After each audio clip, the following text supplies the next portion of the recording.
समहीन या लेमुरिया, all Souls day या Halloween.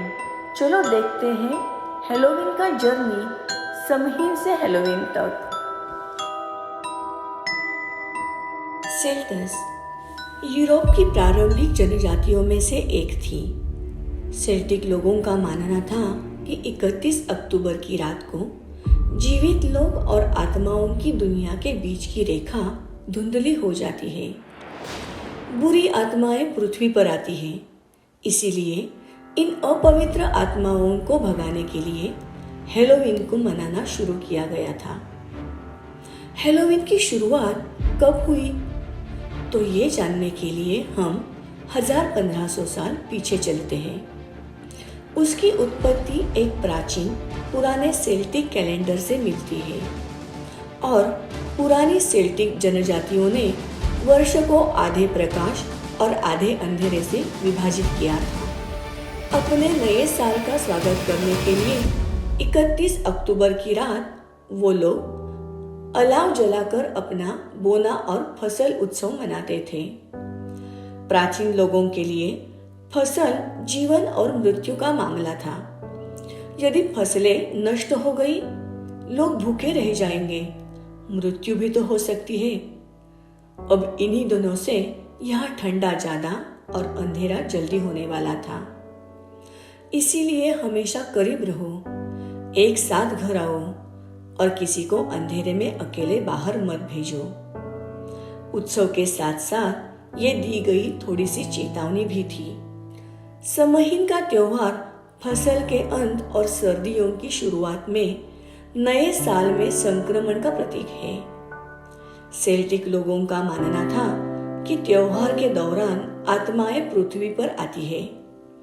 समहीन के दौरान पृथ्वी पर चलने वाली सभी बुरी आत्माओं से आतंकित होने से बचने के लिए सेल्ट्स ने भेष धारण करना शुरू किया, ताकि गलती से उन्हें आत्मा न समझ लिया जाए और वे अकेले न रह जाए। हेलोवीन की कई प्रतीकें लोगों के लिए परिचित हैं, जैसे कि चमदागढ़। सेल्टिक लोग 31 अक्टूबर की रात को बोन फायर जलाकर अपना बोना और फसल उत्सव मनाते थे। तब इस विशाल प्रकाश स्रोत में रात कीड़े प्रकाश की ओर आकर्षित होते थे, जो बदले में शिकार करने वाले चमदागढ़ों को आकर्षित करते थे। ये अवसरवादी चमदागढ़ आग के पास झपट्टा मारकर दूर भागने से पहले एक कीट को पकड़ लेते थे। ऐसा समझा गया कि ये मृतों की आत्माएं हैं, जो केवल अपने देवताओं की दिव्य अग्नि से ही डर रही है। जल्द ही चमदागढ़ों को देखना त्योहार से जुट गया। मध्ययुगीन लोक कथाओं का विस्तार चमदागढ़ों की भयावहता के बारे में हुआ, जिसमें इस विश्वास के इर्द गिर्द कई अंधविश्वास पैदा हुए कि चमदागढ़ मौत के अग्रदूत होते हैं। अब ये सोचते हैं, पश्चिमी संस्कृति में ये प्राचीन परंपराएं हमारे आधुनिक युग में कैसे जीवित रही। उन्हें इतिहास के एक विचित्र मोड़ में सभी ईसाइयों द्वारा संरक्षित किया गया था। हेलोवीन और ईसाई धर्म का इतिहास मध्य युग से शुरू होता है। जैसे ही कैलेंडर अक्टूबर में आता है, डरावनी सजावट से लेके अति प्रवाहित कैंडी प्रदर्शन हर जगह दिखाई देने लगता है। हेलोवीन पर इसके आने से कोई नहीं बच सकता। इस लोक और परलोक के बीच का पर्दा उठ जाता है और सारा नरक टूट जाता है। जब तक हेलोवीन है, तब तक लोग एक दूसरे को डराते ही रहेंगे। ये सब कुछ कब से चल रहा है? ये सब कुछ कहां से आया है? क्या ये सचमुच डरावना त्योहार है? इस त्योहार में हम कद्दू तराशते हैं, फिर उनके अंदर मोमबत्तियां रखते हैं। हम अपने घरों को ताबूतों और कब्रों से सजाते हैं। हॉन्टेड हाउस जैसी जगह पर जाकर कुछ समय भीति की छांव में निकालते हैं। क्या हम भय से खेलने का आनंद ले रहे हैं? आखिर क्यों? चलो आज हमारे गहरे भय को दूर करते हैं, हैलोवीन के रहस्यों को खोलने का प्रयास करते हैं, जानते हैं कि ये हजारों साल पहले कैसे शुरू हुआ। इसीलिए सबसे पहले आप अपने दरवाजे बंद कर दें और रोशनी को कम कर दें और डरे नहीं, क्योंकि हम हैलोवीन की असली कहानी खोज रहे हैं।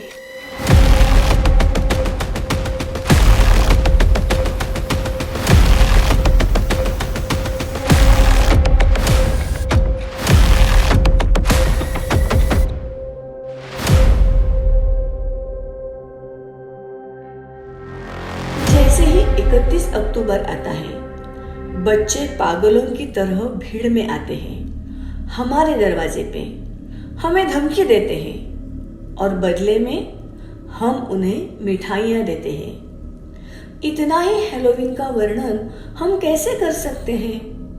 हैलोवीन के समांतर फेस्टिवल रोम में मनाया जाता था। उस फेस्टिवल को रोमन लोग लेमुरिया नाम से जानते थे। लेमुरिया एक वार्षिक दावत थी जो 9, 11 और 13 मई को होती थी, जहां रोमन अपने घरों से दुष्ट आत्माओं और बुराइयों को भगाते थे। ऑल सेंट्स डे समारोह 4ठी शताब्दी में रोम में 13 मई को मनाया जाता था। लेकिन पोप ग्रेगरी III वह व्यक्ति हैं जिन्होंने 8वीं शताब्दी में 1 नवंबर की तारीख ऑल सेंट्स डे के लिए निर्धारित की थी। इस छुट्टी को आधिकारिक तौर पर 9वीं शताब्दी में सार्वभौमिक चर्च कैलेंडर में जोड़ा गया। सॉविन ऑल हेलोज डे पहले 31 अक्टूबर की रात को गिरा था। All Souls Day All Hallows Day के बाद आता था। नवंबर के पहले दिन को लोगों ने गंभीरता से ऑल हेलोज इवनिंग को हेलोज इवनिंग कहना शुरू कर दिया। ऑल हेलोज इवनिंग का भी संक्षिप्त रूप आ गया ऑल हेलोज इवन और अंत में इसका हैलोवीन हो गया। हैलोवीन को और फिर सुरक्षित करने के लिए चर्च ने एक कदम आगे बढ़कर छुट्टी जोड़ दी। दिवंगत लोगों के सम्मान में चर्च द्वारा स्वीकृत छुट्टी, यह हैलोवीन की पहचान हो गई थी, क्योंकि यहाँ पर हैलोवीन का संबंध मृत आत्माओं, मृत्यु के साथ साथ अन्य से भी मिलता है।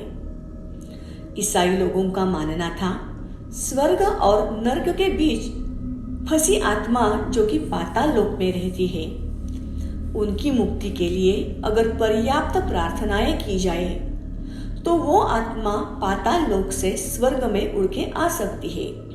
अब सवाल ये था, पाताल लोक के आत्माओं के लिए प्रार्थनाएं करेगा कौन? इसमें से भी मार्ग निकल आया। भिखारी पाताल लोक में फंसी आत्माओं के शुद्धिकरण के लिए प्रार्थना करेंगे और केवल सोल केक के बदले में किशमिश से भरे मसालेदार केक की भीख मांगेंगे। इससे एक मध्ययुगीन रिवाज का जन्म हुआ, जो हमारे बच्चों के आधुनिक ट्रिक या ट्रीट से काफी हद तक मिलता जुलता है। इसके साथ साथ और एक रिवाज जन्म ले रहा था। उनका ऐसा मानना था कि इस दुनिया में राक्षस और चुड़ैलें भी रहती है। दुनिया में बुरी चीजों के लिए चुड़ैलों को जिम्मेदार बना दिया गया था। उनका वह दृष्टिकोण था जिन्होंने 16वीं शताब्दी में चुड़ैल के अस्तित्व को स्थापित किया। चुड़ैल शब्द उन महिलाओं से जुड़ा था जो शायद अक्सर अकेली रहती थी। वह बाकी महिलाओं से थोड़ी अलग थी। इन महिलाओं को कुछ हद तक होम रेमेडीज, जादू टोना, तंत्र मंत्र जैसी कलाएं मालूम थी। समय के साथ अधिक से अधिक महिलाएं चुड़ैल बन गई, जिन पर जादू टोना करने का आरोप लगाया गया और समाज ने उनको अपने से दूर रखा। उनके साथ उनके व्यावहारिक रसोई उपकरणों ने भी भयावह आयाम प्राप्त कर लिए और वह हैलोवीन के लिए मॉडल बन गए। यहाँ तक कि झाड़ू जैसी सांसारिक चीज भी बुराई का साधन बन गई। कई लोगों को जादू टोने के लिए मृत्यु दंड का सामना करना पड़ा। किसी को काठ पर जलाया गया, किसी का सिर कलम कर दिया गया। इसी तरह न्यू इंग्लैंड में जादू टोने के दोषी लोगों को फांसी दे दी गई और सारी बातों को हैलोवीन के साथ जोड़ा गया। मध्यकालीन फ्रांस और स्पेन में काली बिल्लियों को दुर्भाग्य लाने वाला माना जाता था।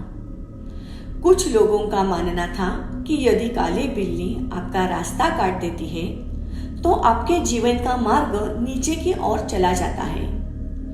इसी तरह काली बिल्ली को हैलोवीन के साथ एक प्रतीक के रूप में जोड़ा गया। जादू टोने के साथ साथ काली बिल्लियां, चुड़ैलों के कब्रिस्तान और भूतों को हैलोवीन के साथ जोड़ा गया। अमेरिका की महान गॉथिक छुट्टियां इस डरावने तत्व को आकार दे रही थी और 16वीं शताब्दी के हैलोवीन में इन सभी का समावेश हुआ। 17वीं शताब्दी की शुरुआत में आधुनिक हैलोवीन के घटक यूरोप को परेशान कर रहे थे। एक डरावनी धर्मनिरपेक्ष छुट्टी इतिहास में आ चुकी थी। यह एक ऐसी छुट्टी थी जिसके ऊपर हमेशा मृत्यु की छाव रहती थी। फसल खराब होने पर भी मृत्यु का भय था। इस अवधि में हैलोवीन के सबसे रंगीन प्रतीकों में से जो एक मुखौटा है उसका जन्म हुआ और इस परंपरा ने हैलोवीन को विनाशकारिता का मोड़ दे दिया। ऑल हेलोज ईव पर उपद्रवी भिखारी अपने हिस्से की शराब पीते थे। उसके बाद घर घर जाकर खाने पीने की चीजों की तो कभी कभार पैसों की भी जबरदस्ती से मांग करते थे। अपनी पहचान छुपाने के लिए वह लोग रंगीन मुखौटे परिधान करते थे। ब्रिटेन के लिए भी ये सब कुछ अब भारी हो रहा था। अब ब्रिटेन ने हैलोवीन को कुछ विशेष रूप देने के लिए सोचा। वेशभूषा पहनना और छोटे नाटकों को प्रस्तुत करने के लिए घर घर जाना। प्रदर्शन के अंत में नाटक प्रस्तुत करने वालों को कभी अन्न तो कभी पैसे देकर पुरस्कृत करना शुरू किया। तो क्या यह ट्रीट और ट्रिक कस्टम था? तो बिल्कुल ही नहीं, ये हमारा ट्रीट और ट्रिक कस्टम नहीं था। अब 17वीं सदी में लंदन में और एक ऐतिहासिक घटना घटी। ऊपर बताए गए रीति रिवाज केवल ग्रामीण इलाकों में ही बचे थे, लेकिन नवंबर में गाय फॉक्स नामक प्रो कैथोलिक आतंकवादी की बदौलत वे जल्द ही शहर की सड़कों पर आ गए। नवंबर 5, 1605 के दिन गाय फॉक्स ने लंदन के हाउस ऑफ लॉर्ड्स को गन पाउडर से उड़ाने की साजिश की, लेकिन गाय फॉक्स पकड़ा गया और दोषी साबित हुआ। उसके बाद जनवरी 1606 में ब्रिटिश संसद ने गन पाउडर साजिश की विफलता के उपलक्ष्य में 5 नवंबर को गाय फॉक्स दिवस मनाने का आदेश किया। लंदन के बच्चों ने अराजकता पैदा करने वाले गाय फॉक्स की स्मृति का मजाक उड़ाया। सड़कों पर भीख मांगने और अलाव जलाने का जुलूस निकाला गया। यूनाइटेड किंगडम और कुछ राष्ट्रमंडल देशों में मनाए जाने वाले इस अवकाश में परेड, आतिशबाजी, अलाव और भोजन जैसी गतिविधियों को शामिल किया गया। फॉक्स डे नवंबर 5 को पड़ता है, जो हैलोवीन के बहुत करीब था। इसीलिए बहुत सारी ऊर्जा हैलोवीन से गाय फॉक्स डे की ओर स्थानांतरित हो गई। फिर भी ये हमारा हैलोवीन नहीं था। अब हम अटलांटिक की नई दुनिया के अभयारण्य में चलते हैं। अंग्रेजी प्यूरिटन्स और अमेरिका के संस्थापकों ने हैलोवीन को छुट्टी मनाने की अनुमति देने से इनकार कर दिया, क्योंकि वो जानते थे कि यह एक शैतानी छुट्टी थी। अभी भी अमेरिका के हैलोवीन ने आकार नहीं लिया था। 1833 का हैलोवीन वर्णन बताता है कि हैलोवीन की रात लोग छोटे छोटे समूहों में मिलते थे और आग के इर्द गिर्द कहानियां सुनाते थे। अब एक और डरावना स्टैंड चुड़ैलों के साथ आत्मा या भूत की छवि में शामिल हो गया। 4 वर्षों तक लंबा चला सिविल वॉर 1865 में खत्म हो गया। 500,000 लोग मारे गए। काफी सारे लावारिस शव पड़े थे। कई लोग घर वापस आ रहे थे। कितने लोग युद्ध में बचे ऐसा सुना था, वह लोग वापस ही नहीं आए। और जो लोग मारे गए ऐसा सुना था, वह लोग दिखने लगे। और वहीं से भूतों की कहानियों का सिलसिला शुरू हो गया। पहली हेलोवीन भूत कहानियां लोगों के घर वापस आने के बाद शुरू हो गई। सिविल वॉर के बाद स्कॉट्स इमिग्रेंट अपने साथ उनकी परंपराएं ले आए। उनकी हेलोवीन की बातों में बोगियों या बूगी पुरुषों की बातें होती थी। माना जाता है कि बूगीमैन शब्द बोगे शब्द से आया है, जिसका मध्य अंग्रेजी में अर्थ हॉबगोब्लिन होता है।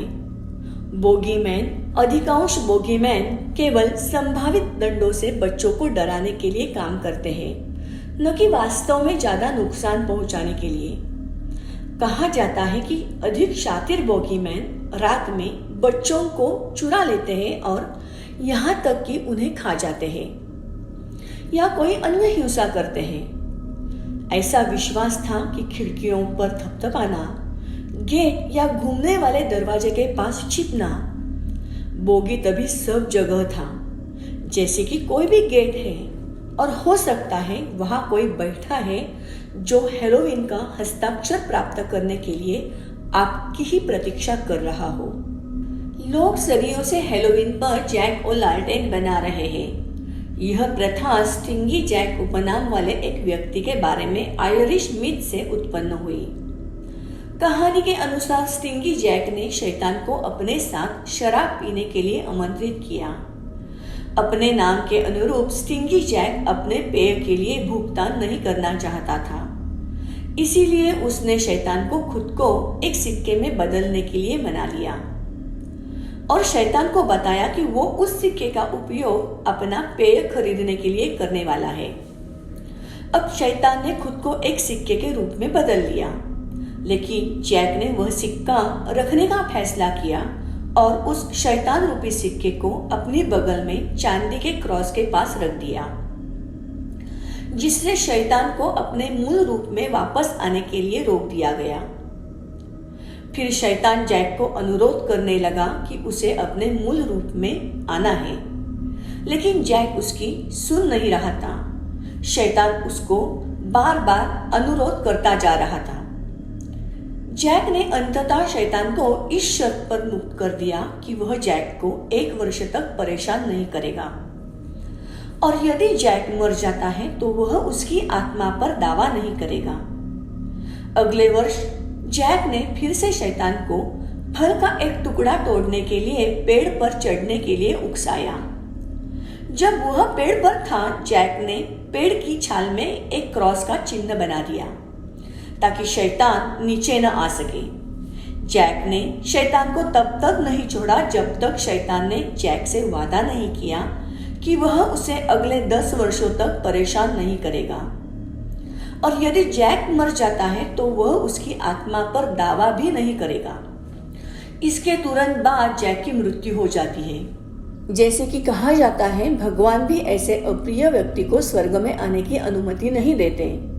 शैतान जैक द्वारा उसके साथ की गई चाल से परेशान होकर और उसकी आत्मा पर दावा न करने के वचन को निभाते हुए जैक को नरक में जाने से बचाता है और जैक को अंधेरी रात में केवल जलते हुए कोयले के साथ भेज देता है ताकि उसका रास्ता भी रोशन हो सके।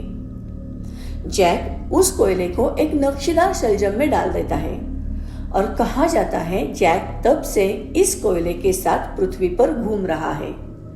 आयरिश ने इस भूतिया आकृति को जैक ऑफ द लैंटर्न के रूप में संदर्भित करना शुरू कर दिया। जैक ओ लैंटर्न का संदर्भ अमेरिकन लेखक नाथनियल हॉथॉर्न 2 बार अपनी बताई गई कहानियों में करते हैं और उसका वर्णन कुछ ऐसा करते हैं जैसे कि बहुत फटा हुआ छेदों से भरा हुआ कोट जब आप रोशनी के सामने पकड़ेंगे तो वह जैक ओ लालटेन की तरह चमकता है। अमेरिका ने जैक ओ लालटेन के परंपरा में कुछ ऐसा सुधार किया। पुरानी दुनिया के कठोर छोटे शलजम के स्थान पर बड़े गोल कद्दुओं को प्रस्थापित किया और हेलोवीन को अंततः अपना ट्रेडमार्क मिल गया।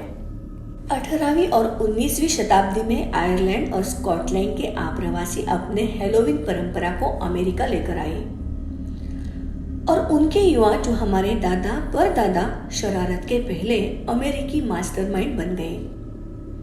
बच्चों ने अंधेरे में लोगों को फंसाने के लिए फुटपाथों पर रस्सियां बांधी, विरोधी अपार्टमेंट के दरवाजे के हैंडल को एक साथ बांध दिया, झाड़ियों को काट दिया, बैरल को खराब कर दिया, खिड़कियों को खड़खड़ाया या साबुन लगा दिया। इतना ही नहीं तो प्रैंकस्टर्स ने 1887 में चर्च की सीटों को गुड़ से लेप दिया।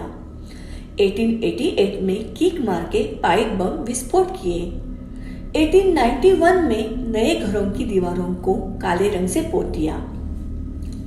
1894 में वॉशिंगटन डीसी में 200 लोगों ने सड़क पर अच्छे कपड़े पहने हुए लोगों पर हमला करने के लिए आटे की थैलियों का इस्तेमाल किया। तब अमेरिकन लोग आमतौर पर छोटे समुदायों में रहते थे और अपने पड़ोसियों को बेहतर जानते थे। अक्सर स्थानिक शिकायती लोग हेलोवीन शरारत का शिकार होते थे। बच्चे परेशानियां पैदा करेंगे और वयस्क बस अपने आप में अपराध बोध से मुस्कुराएंगे और छत पर बनाई गई हिलती कुर्सियों पर बैठकर चुपचाप देखते रहेंगे।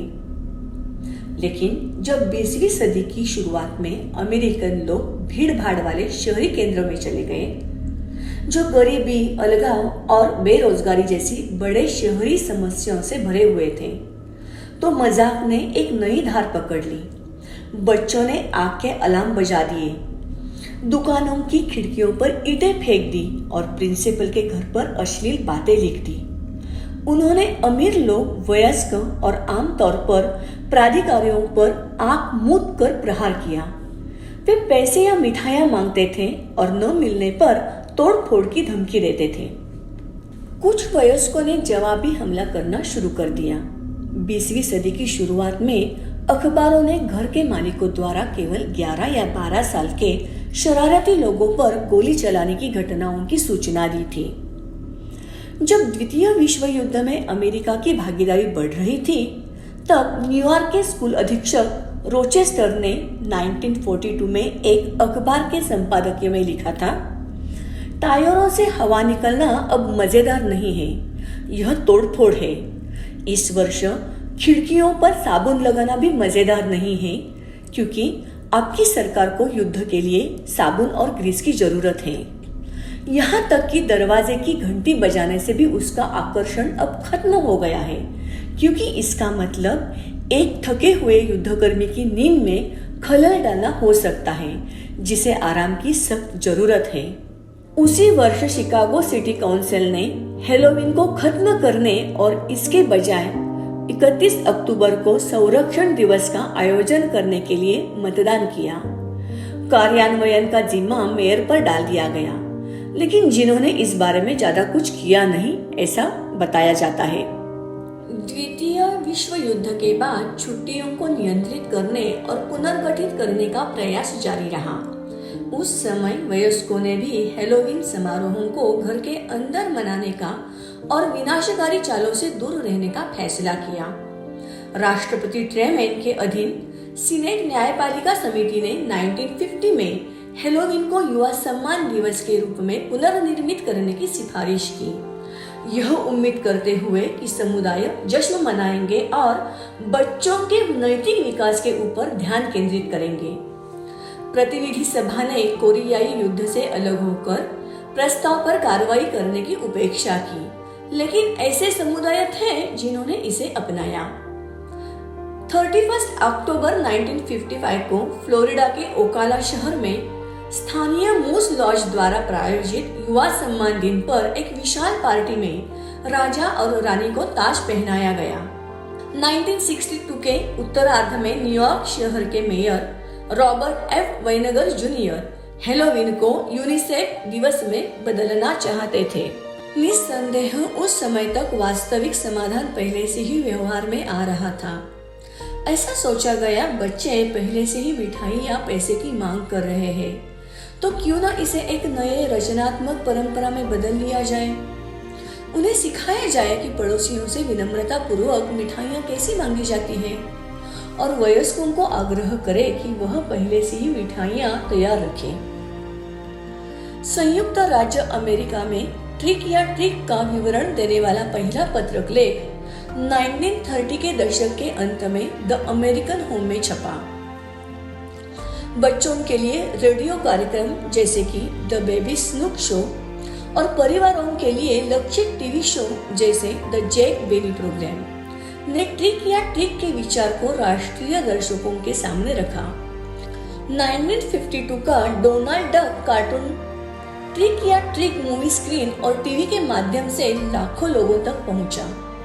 इसमें ह्यूई, डेवी और लुई की हरकतों को दिखाया गया, जो विच हेजल की औषधि मदद से अंकल डोनाल्ड को विस्फोटों के बदले में उन्हें कैंडी देने के लिए कहते हैं, जिसे वह सबसे पहले उनके ट्रिक बैग में डालता है। संक्रमण धीमे हो रहा था, लेकिन बीट्राइस, फूड्स, बोर्डे, नेशनल बिस्किट ये खाद्य कंपनियों ने तुरंत ध्यान देना शुरू किया और कैंडी व्यवसाय में वो शामिल हो गए। इतना ही नहीं तो फिलिप मॉरिस जैसी तंबाकू कंपनियां भी इसमें कूद गई। 1965 में हेलोवीन कैंडी और पोशाक का मुनाफा $300 मिलियन तक पहुंच गया और बढ़ता ही रहा। ट्रिक या ट्रीटिंग बाल उन्मुख और उभरते उपनगरों के लिए आदर्श बन रहे थे। लापरवाह व्यवहार को शांत कर दिया गया था और पोर्च की रोशनी ने इस तट से उस तट तक पोशाक पहने बच्चों का स्वागत ही किया था। आज ट्रिक या ट्रीट का अधिक रूप ट्रंक या ट्रीट है, जहां बच्चे पार्किंग स्थल में कार दर कार जाकर कैंडी मांगते हैं, और यूनिसेफ के लिए ट्रिक या ट्रीट जहां युवा अपनी चैरिटी के लिए धन इकट्ठा करते हैं। बहुत कम बच्चों को, विशेषकर युवाओं को इस बात का अंदाजा है कि एक समय कौन सी शरारत संभव थी। पुराने दिनों का हेलोवीन शरारत उदासीन लोगों में आज भी जिंदा है।